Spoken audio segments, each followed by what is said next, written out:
हूं आबिद हुसैन शेख। आपका खैर मकदम है 4 टीवी न्यूज कर्नाटक एक्सप्रेस में। आश्रय योजना में घपला, पिछली सरकार पर सचिव का आरोप। बीजापुर जिले के आलमट्टी में बात करते हुए वसतीय सचिव वी सोमन्ना ने सिद्धरामैया कुमारस्वामी के नेतृत्व की साझा सरकार पर गंभीर आरोप लगाते हुए कहा कि पिछली सरकार की अवधि में गरीबों की रिहायशी के लिए आश्रय योजना के तहत 14 लाख घरों के निर्माण की जानकारी हिसाब किताब से मिल रही है। क्या इतने घरों का निर्माण हुआ है? दूसरी बात कि इस योजना के घर हकदारों को नहीं मिले हैं। इसके चलते कई शिकायतें आई थी। इसमें घपला होने की शंका के चलते मैंने जांच का आदेश दिया है, कहा सोमन्ना ने। बाढ़ परिहार पर पूछे गए सवाल पर जवाब दिया कि जनता परिहार जितना परिहार हमारे सीएम येडियुरप्पा ने दिया है उतना परिहार किसी ने भी नहीं दिया। पिछली सरकारों ने घर तबाह होने पर सिर्फ 1 लाख रुपए दिए थे, मगर हमारे सीएम ने 5 लाख रुपए दिए हैं, कहा सचिव ने। बागलकोट जिले में अपरिचित वाहन चढ़ गई टमटम पर 3 व्यक्तियों की मौत। कल रात बागलकोट जिले के कमटगी ग्राम के बाहरी इलाका नेकार कॉलोनी के पास एक अपरिचित वाहन ने टमटम को ठोका तो टमटम में सवार चालक 25 साल संगमेश किट्टली और 26 साल बासु त्वरगल की मौके पर ही मौत हो गई। 23 साल विट्ठल वग्गा नामक व्यक्ति ने अस्पताल में दम तोड़ दिया। अमीनगढ़ पुलिस थाने की पुलिस जांच में जुटी है। नेलमंगला में चीते का हमला, किसान की मौत। बागीचे से बकरियां हाँकते हुए घर लौट रहे किसान पर चीते ने हमला करके मार दिया। यह घटना नेलमंगला के नजदीक स्थित बेट्टनहल्ली पाल्या ग्राम के पास घटी है। हमेशा की तरह रविवार के दिन बागीचे को गए केंचैया अब तक लापता हुए थे। अब इनकी लाश बरामद हुई है। पिछले दिनों एक बाघ आदमखोर हुआ तो अब चीता हुआ है। इस इलाके में चीता है, इसका पता होने पर भी अरण्य अधिकारियों की खामोशी पर ग्रामस्थ आक्रोश जता रहे हैं। एक ही शिकार पर मामला निपटेगा या फिर और शिकार होंगे, सवाल उठ रहे हैं। रमेश को कुत्ते की तरह पत्थर मारकर भगाएं सतीश जारकीहोली। उपचुनाव के नजदीक आते ही जारकीहोली भाइयों का झगड़ा उरूज पर चढ़ रहा है। कल गोकाक मतक क्षेत्र के पामलदिन्नी में जनता की समस्याओं के समाधान के लिए पहुंचे सतीश ने अपनी समस्या बता रही महिला से कहा कि तुम अपनी समस्या मुझ पर छोड़ दो, मैं देखूंगा। अगर रमेश जारकीहोली इधर आए तो उसको कुत्ते की तरह पत्थर मारकर भगा देना, कहा सतीश ने। अब देखना है कि इन दोनों की लड़ाई उपचुनाव पर क्या असर दिखाती है।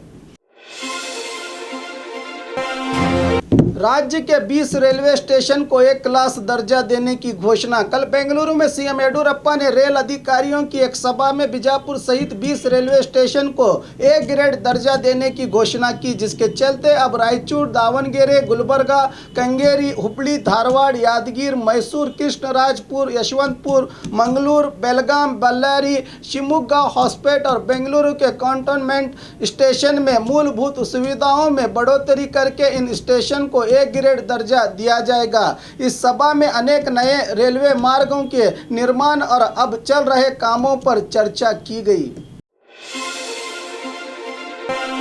जात को लेकर 2 गुटों में झड़प, 6 व्यक्ति घायल। मैसूर जिला HD कोटे तालुका के हेब्बलगुप्पे ग्राम में यह घटना सोमवार रात को ही घटी है, जिसकी खबर देर से आई है। एक दिन पहले ही ग्राम के मुखंडों ने मामले को आपस में बैठकर सुलझा लिया था, मगर सोमवार रात को ग्राम के सुरेश नामक व्यक्ति अपने घर लौट रहे थे कि दूसरे गुट के करीब 20 लोगों ने पत्थरों से इन पर हमला कर दिया तो बात और बढ़ गई। इस घटना में सुरेश सहित अशोक, शिवराजू, निंगराजू, अप्पाजी और मूर्ति नामक व्यक्ति घायल हुए हैं। इन्हें HD कोटे अस्पताल में भर्ती किया गया है। पुलिस ने हालात को काबू में कर लिया। दामाद ने किया ससुर पर कोर्ट में हमला। दहेज का केस दाखिल करने पर खफा हुए दामाद ने अपने ससुर पर हमला किया। यह घटना धारवाड़ के कोर्ट में घटी है। ससुर विनोद चौटे ने अपने दामाद जॉन पर डाउरी का केस दाखिल किया था। सुनवाई के लिए बेटी के साथ कोर्ट पहुंचा तो जॉन ने अचानक से हमला कर दिया, जिसके चलते घायल विनोद को गंभीर चोटें आने पर ICU में दाखिल किया गया है। हमलावर दामाद को पुलिस हिरासत में ले चुकी है। वाहन चोर पुलिस की गिरफ्त में 5 क्रूजर वाहन जब्त। क्रूजर वाहन चुराने वाले चोर को बीजापुर गोल गुम्बद पुलिस थाने के अधिकारियों ने शहर के बाईपास पर दबोच लिया है। इसके बारे में जानकारी देते हुए जिला एसपी प्रकाश निकम ने बताया कि आरोपी हावेरी जिले के निवासी 26 साल प्रकाश गानगेर है। इसने उकली, अतनी, धारवाड़ में एक और महाराष्ट्र के शोलापुर में 2 तूफान क्रूजर वाहन चुराने की बात कबूली है। इस आरोपी से करीब 36 लाख कीमत के 5 वाहन जब्त कर लिए गए हैं। कार्रवाई में शामिल पुलिस अधिकारियों की प्रशंसा करते हुए एसपी ने 20,000 रुपये नकद पुरस्कार की घोषणा की।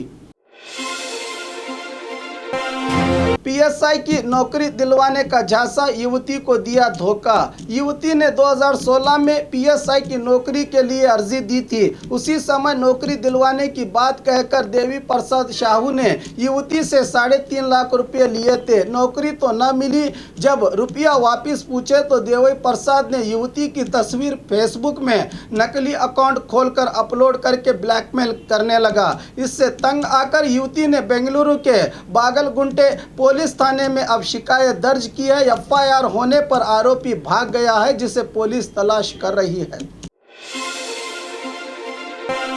बाप का कत्ल करने वाला बेटा गिरफ्तार। अक्टूबर 27 को धारवाड़ जिला नवलगुंद तालुका के जेऊर हंचनाल रास्ते पर हनुमंतप्पा केरेसूर नामक व्यक्ति की लाश बरामद हुई थी। उनके बेटे रमेश केरेसूर ने पुलिस में शिकायत दर्ज की थी कि उनके बाप का एक्सीडेंट हुआ है। जब नवलगुंद पुलिस ने लाश की हालत देखी तो ये बात उन्हें हजम नहीं हुई। जब सख्ती से पूछताछ की तो हैरान कर देने वाली हकीकत सामने आई। घर के सदस्यों को तकलीफ देता था। इसी बात को लेकर बेटे रमेश ने अपने संबंधी वेंकटप्पा और सायलप्पा के साथ मिलकर अपने बाप हनुमंतप्पा को कत्ल करने की बात कबूली। अब तीनों आरोपी सलाखों के पीछे हैं।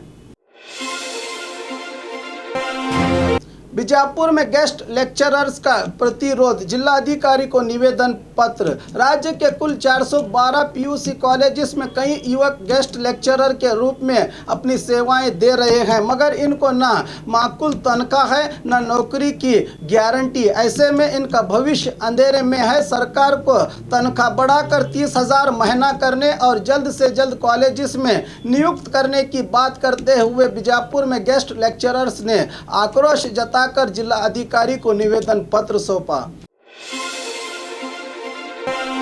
और खबरों के लिए देखते रहिए 4 टीवी न्यूज़ कर्नाटक एक्सप्रेस।